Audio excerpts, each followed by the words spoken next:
Buenas tardes, mis apreciados colegas, contadores públicos y abogados, integrantes del grupo Diálogo Tributario. Esta tarde me toca realizar una exposición de un tema muy importante que tiene que ver para todas las personas naturales que están bajo relación de dependencia. Y no es otro que las remuneraciones que deben ser grabadas en materia de impuestos sobre la renta de las personas naturales en la declaración definitiva correspondiente al periodo fiscal 2022. Para la misma haré uso como preámbulo de una serie de normativas. Haré uso de la Ley de Impuestos sobre la Renta del 2007, ley esta reformada por la Asamblea Nacional, es decir, el Poder Legislativo, la Ley de Impuestos sobre la Renta 2014 y 2015, esta última que está vigente. Ambas, 2014 y 2015, fueron por ley habilitante. Y haré referencia a ellos allí al artículo 16, referido a los ingresos, y al artículo 31, donde define allí de qué forma debe ser grabada esa remuneración que perciben los trabajadores bajo relación de dependencia. También haré mención del artículo 133, párrafo cuarto y segundo, de la Ley Orgánica del Trabajo de 1997 y de la Ley Orgánica del Trabajo del 2012 en el 104 y 107. Igualmente, haré uso de las sentencias de la Sala Constitucional del TCJ, la número 301 del 27 de febrero de 2007, la número 499 del 30 de junio de 2016 y la 673 del 2 de agosto de 2016. A pesar de que no es atribución de la Sala Constitucional del TCJ legislar, porque esa función le compete al Poder Legislativo, Asamblea Nacional, sus atribuciones de esta Sala Constitucional del TCJ están de forma taxativa, rigurosa, estricta y circunscritas en el artículo 336 de la Constitución. Entre ellas, voy a circunscribirme en una que es declarar la nulidad total o parcial de las leyes, tanto nacionales como las estatales, como las municipales, y cualquier decreto con rango de ley del Ejecutivo Nacional. Sin embargo, la Sala Constitucional se ha extralimitado y tiene más de 2 décadas legislando. Ejemplo de ello, tenemos la sentencia número 80 del 1 de febrero de 2001, donde legisló sobre el artículo 197 del Código de Procedimiento Civil, CPC, sobre la forma de computar los términos o lapsos procesales. Luego, con la sentencia 301 del 27 de febrero de 2007, legisló sobre el artículo 31 de la Ley de Impuestos sobre la Renta de ese año, del 2007. Luego, con la sentencia 1066 del 9 de diciembre de 2016, se fijó un criterio ex nunc, es decir, desde ahora en adelante, respecto a la forma de convocar válidamente las asambleas, sean estas ordinarias o extraordinarias. Es decir, que los accionistas de ahora en adelante se han de convocar a los accionistas de manera concurrente según lo establecido en los artículos 277 y 279 del Código de Comercio y lo establecido en los estatutos y documentos constitutivos. Entonces, allí vemos prueba de que la Sala Constitucional se ha dedicado a legislar, que no es su función. De estas leyes que no son tributarias, pero tienen contenido tributario, me voy a referir principalmente a una ley que es orgánica y es la que me regula el derecho del trabajo o derecho laboral, y no es otra que la Ley Orgánica del Trabajo de 1997 y la Ley Orgánica del Trabajo del 2012. Fíjense que en el artículo 27, palabras más, palabras menos, me establece que cuando una empresa tiene trabajadores extranjeros, esa cantidad de trabajadores extranjeros no debe exceder del 10%. Es decir, que por lo menos el 90% tienen que ser venezolanos. Pero aún más, me establece ese artículo 27 que las remuneraciones pagadas a los extranjeros no debe exceder del 20% de la sumatoria de los dos. ¿Qué quiere decir? Que si tengo 100 trabajadores en la empresa, por lo menos 90 deben ser venezolanos y 10 deben ser extranjeros. Pero que la remuneración pagada a estos extranjeros no debe exceder del 20% de la sumatoria de los dos. Es decir, que sumo lo pagado a los venezolanos, sumo lo pagado a los extranjeros, multiplico por el 20%. Y si lo que le pagué a los extranjeros supera a ese 20%, ese gasto es no deducible. ¿Y quién me lo está estableciendo allí? Una ley orgánica del trabajo, que es una ley que está por encima de la ley de impuestos sobre la renta, porque la ley de impuestos sobre la renta es una ley ordinaria. Podemos hacer mención de otro artículo de la Ley Orgánica del Trabajo de 1997, porque ese artículo que hice mención en el audio anterior, el artículo 27, está exactamente igual en la ley del 2012 que está vigente. El artículo 133, parágrafo cuarto y segundo, de la Ley Orgánica del Trabajo de 1997, donde se resolvieron con ese artículo muchos casos en sala político-administrativa con respecto a reparos efectuados por el INSE, efectuados por el Banaví cuando se consideraba vivienda y hábitat como un tributo, y también casos del CENIA. Establece ese artículo 133, donde me define lo que se entiende por salario. En el parágrafo cuarto me dice de que cuando el patrono o el trabajador estén obligados a cancelar una contribución, una tasa o un impuesto, se cancelará o se calculará considerando el salario normal correspondiente al mes inmediatamente anterior a aquel en que se causó. Eso lo dice el parágrafo cuarto. Pero el parágrafo segundo dice que a los fines de esta ley se entiende por salario normal la remuneración devengada por el trabajador en forma regular y permanente por la prestación de su servicio. Es decir, que quedan, por tanto, dice la norma allí, excluidos del mismo las percepciones de carácter accidental. Es decir, que es en forma regular y permanente todo aquello que no se perciba de forma o de carácter accidental. Es decir, el caso de los sueldos y salarios son regular y permanentes, pero las utilidades no, es periódica, al igual que el bono vacacional es periódico, al igual que cualquier bonificación por desempeño. Pero si a los trabajadores les damos un bono de producción mensual, eso se convierte en regular y permanente. Si cobra horas extras todos los meses, eso se ha convertido en regular y permanente. Ok, eso que está en el artículo 133, parágrafo cuarto y segundo de la ley de 1997, actualmente en la ley de mayo del 2012 está especificado en el artículo 104, donde me define todo lo que es salario y me habla de lo que se entiende por salario normal. En el 107 me establece que cuando el patrono o el trabajador estén obligados a pagar una contribución, una tasa o un impuesto, se calculará considerando el salario normal, correspondiente al mes inmediato anterior a aquel en que se causó. Es decir, que me trae el 107 lo que estaba en el 133, parágrafo cuarto. Y en el 104, en el tercer párrafo del 104, me dice lo que es salario normal. A los fines de esta ley, se entiende por salario normal la remuneración devengada por el trabajador en forma regular y permanente por la prestación de sus servicios. Y por supuesto hay que incluir lo que es remuneraciones percibidas de forma accidental. Podemos hacer mención de otro artículo de la Ley Orgánica del Trabajo de 1997, porque ese artículo que hice mención en el audio anterior, el artículo 27, está exactamente igual en la ley del 2012 que está vigente.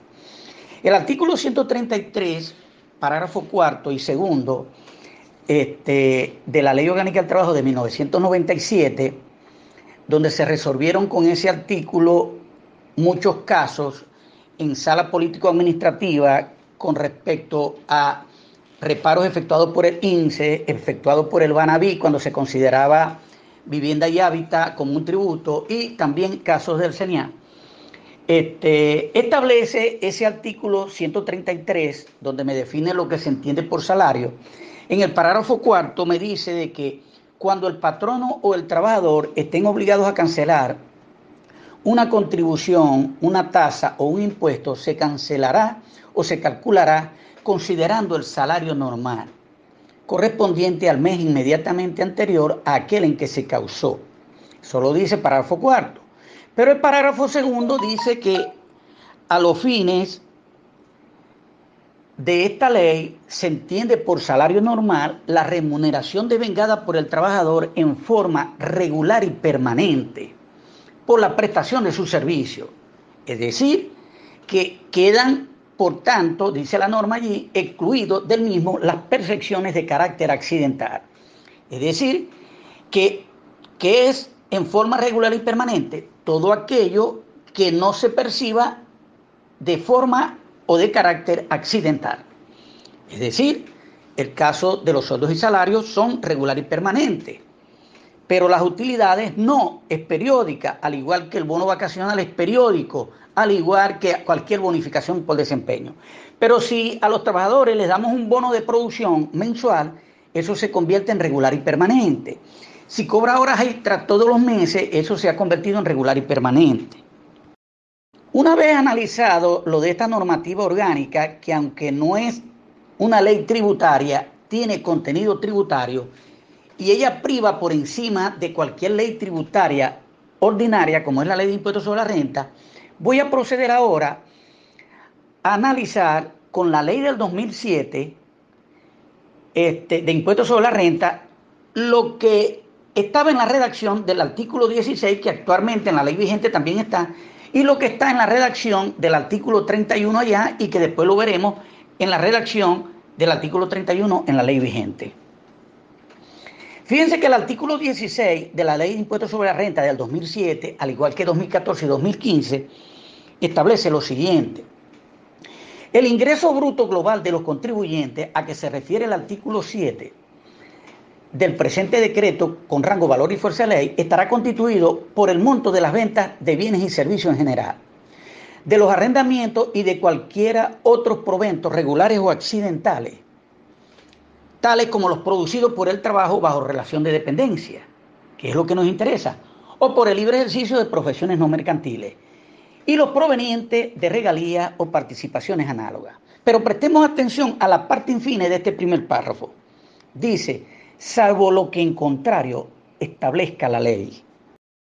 En la redacción que tiene el artículo 16 de la Ley de Impuestos sobre la Renta 2007, 2014 y 2015, y que siempre ha tenido pues esa redacción, fíjense que cuando hice allí, finalizando el audio anterior, que dice, salvo lo que en contrario establezca la ley, allí el legislador estableció de que admite prueba en contrario eso que está allí, esos ingresos a lo que se refiere allí. Y me voy a circunscribir a lo producido por el trabajo bajo relación de dependencia, que son los sueldos y salarios. ¿Qué sucede?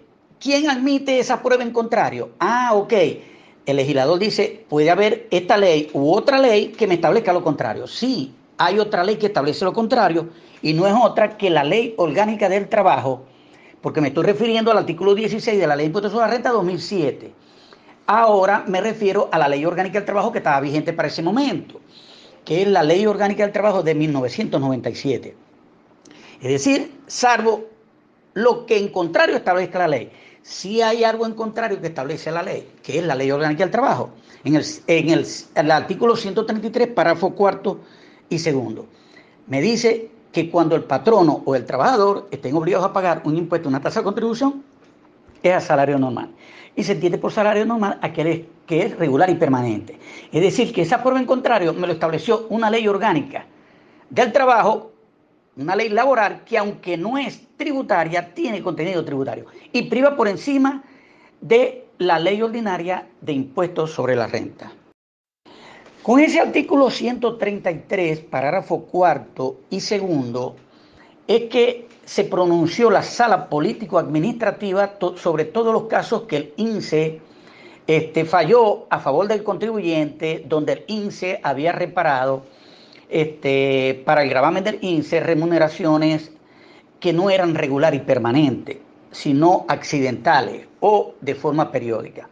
Al igual que se pronunció en contra del Banaví cuando era calificado como un tributo ese aporte.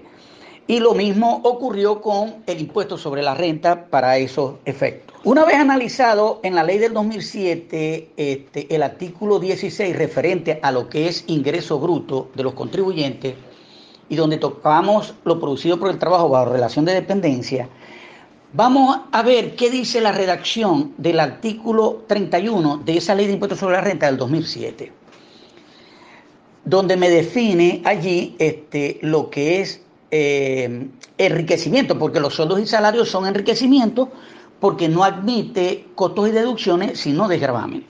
Y me dice lo siguiente: se consideran como enriquecimientos netos los sueldos, salarios, emolumentos, dietas, pensiones o pensiones y demás remuneraciones similares distintas de los viáticos, obtenidos por la prestación de servicios personales bajo relación de dependencia.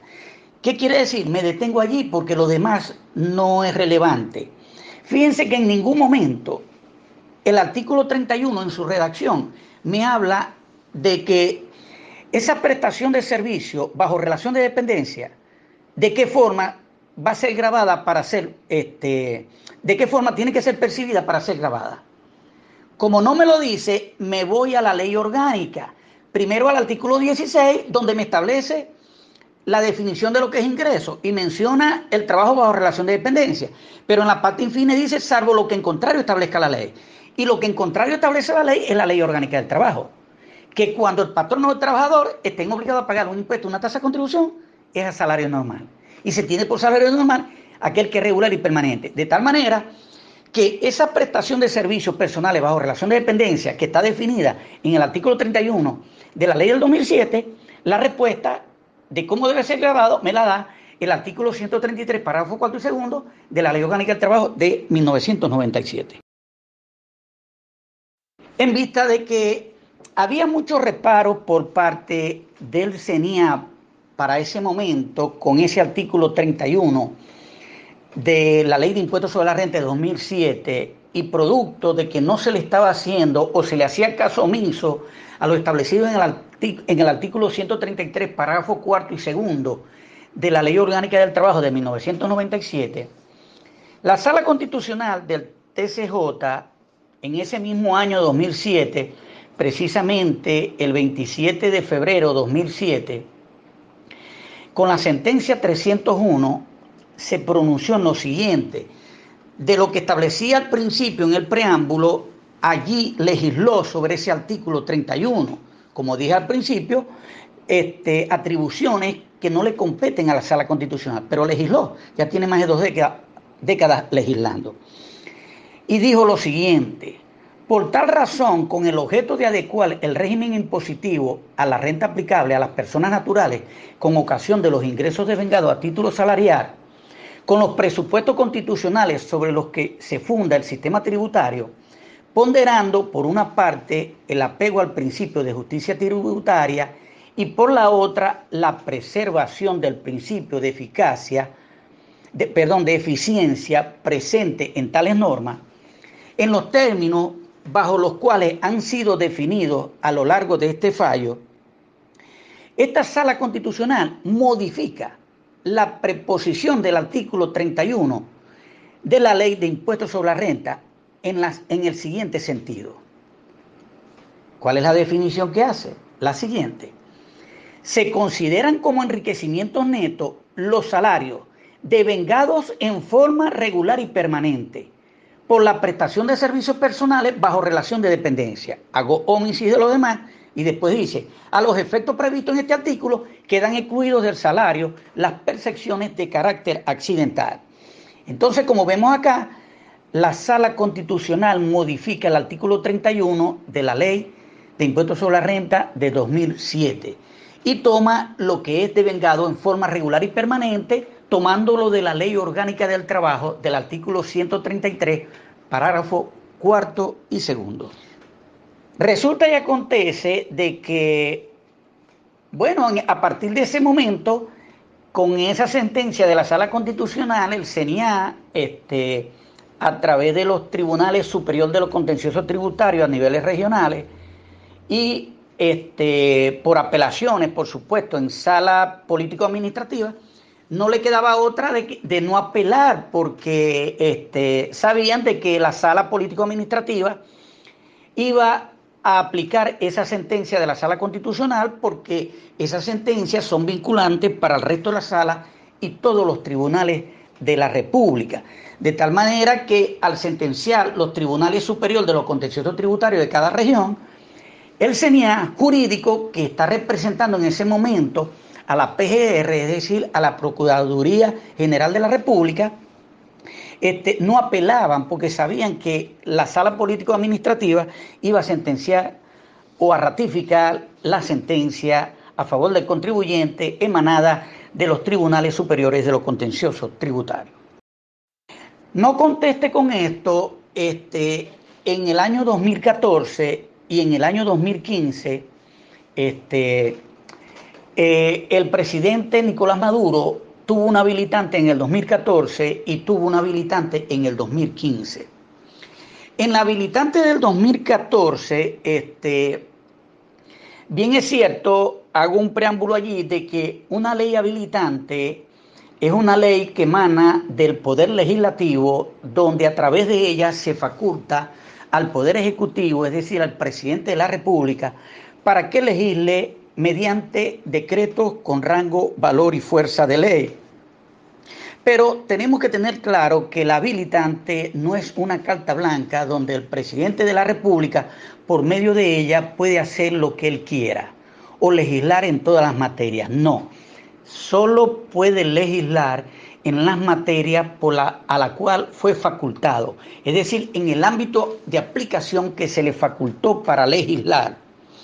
Tal es el caso que en la ley del 2014 solo estaba facultado para legislar en el ámbito de la corrupción y en el ámbito de la economía.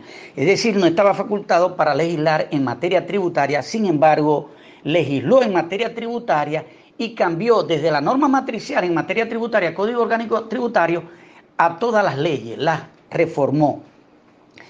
De tal manera que cualquiera podría decir allí de que la materia tributaria se encuentra en lo que dice en el ámbito económico. No, porque el presidente Chávez tuvo 4 habilitantes y eso del ámbito económico, el ámbito financiero y el ámbito tributario estaba por separado. Si me colocan todo en una sola frase, en el ámbito financiero, económico y tributario es aceptable. De tal manera que no tenía y legisló. ¿Y qué hizo? Que modificó la redacción del artículo 31 de la Ley de Impuestos sobre la Renta. Y lo modificó, es decir, lo reeditó y dice lo siguiente ahora. Se considera como enriquecimiento neto toda contraprestación o utilidad regular o accidental derivada de la prestación de servicios personales bajo relación de dependencia. Fíjense que la redacción de la Sala Constitucional dice regular y permanente, y ellos quitaron la palabra permanente y le colocaron accidental. Allá dice regular y permanente, aquí dice regular o accidental. Entonces reeditó el artículo 31 que ya lo había legislado la Sala Constitucional. Sin embargo, luego en el 2015 el presidente Nicolás Maduro tiene otra habilitante, porque en la ley habilitante anterior se le vencía en noviembre y específicamente un día antes de vencerse, porque se le vencía el 19 de noviembre, el día 18 de noviembre, día de la Virgen de Chiquinquirá, viene y fue que reformó toda la materia y la publicaron en Gaceta Oficial, toda la materia tributaria, desde el Código Orgánico Tributario hacia todas las normativas orgánicas y ordinarias. Y en el 2015, precisamente, vuelve a legislar. Y el 30 de diciembre del 2015 vuelve a reformar la Ley de Impuestos sobre la Renta.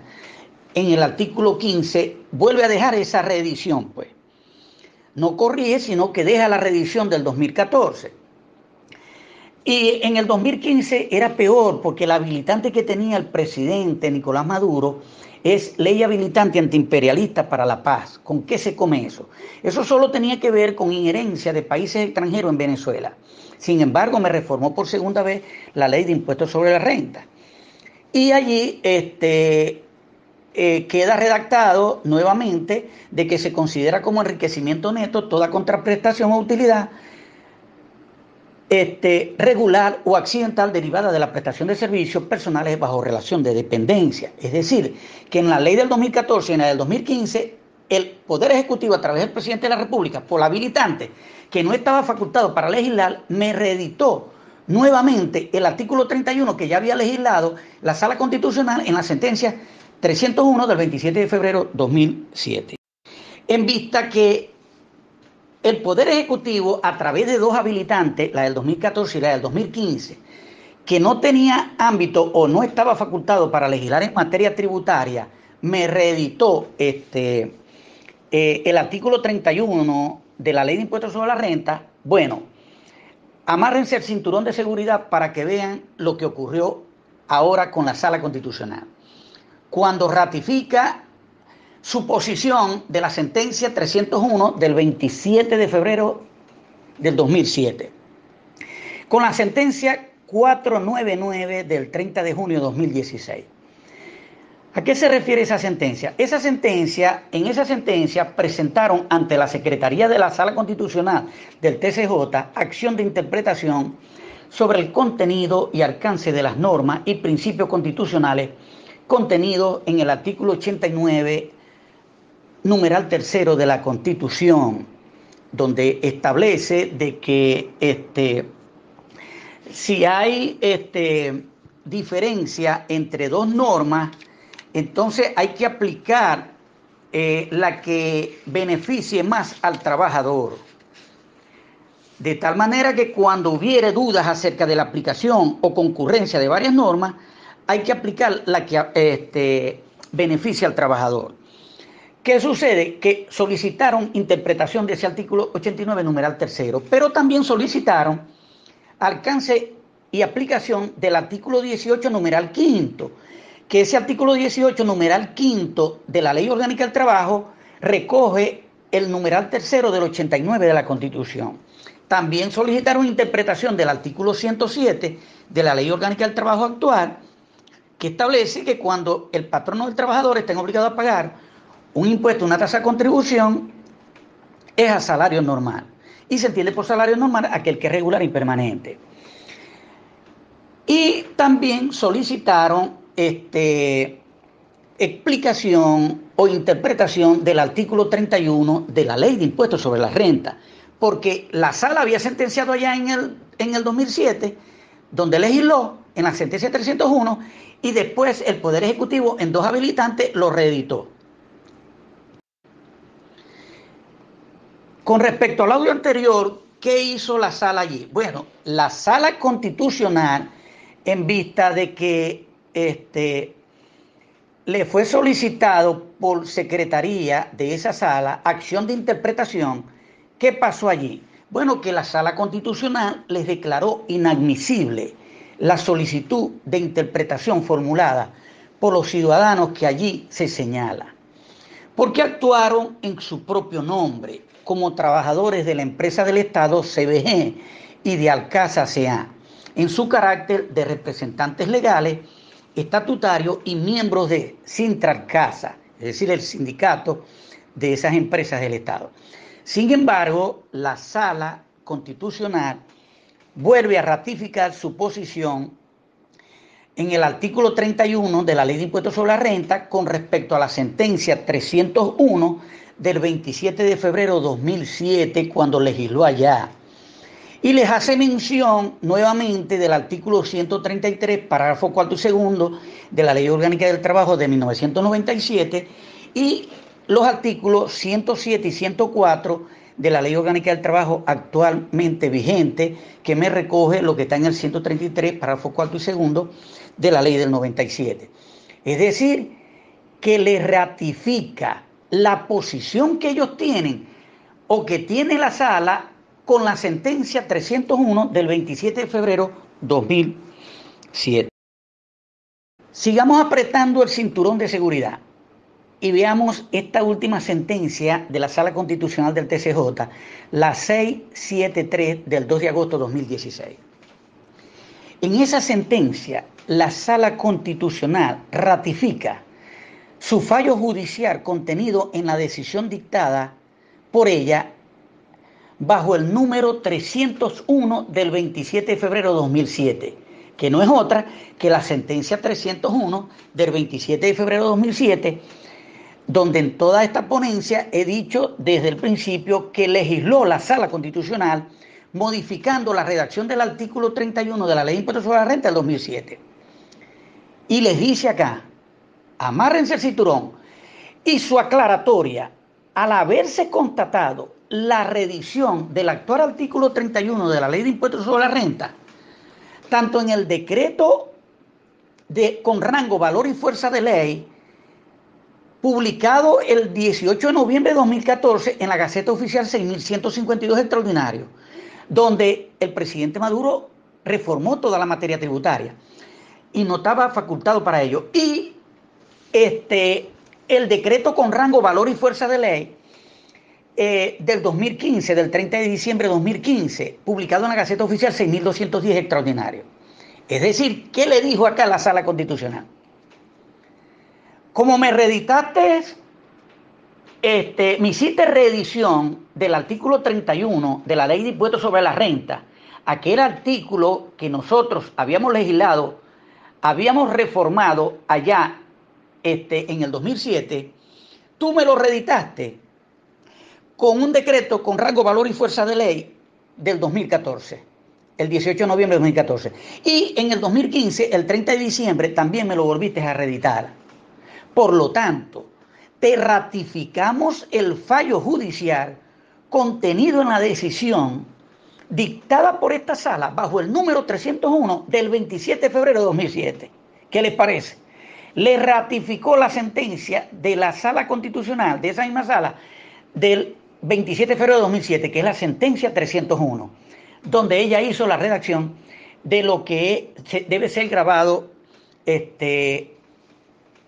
por remuneraciones percibidas bajo relación de dependencia de manera regular y permanente, excluir aquellas de carácter accidental.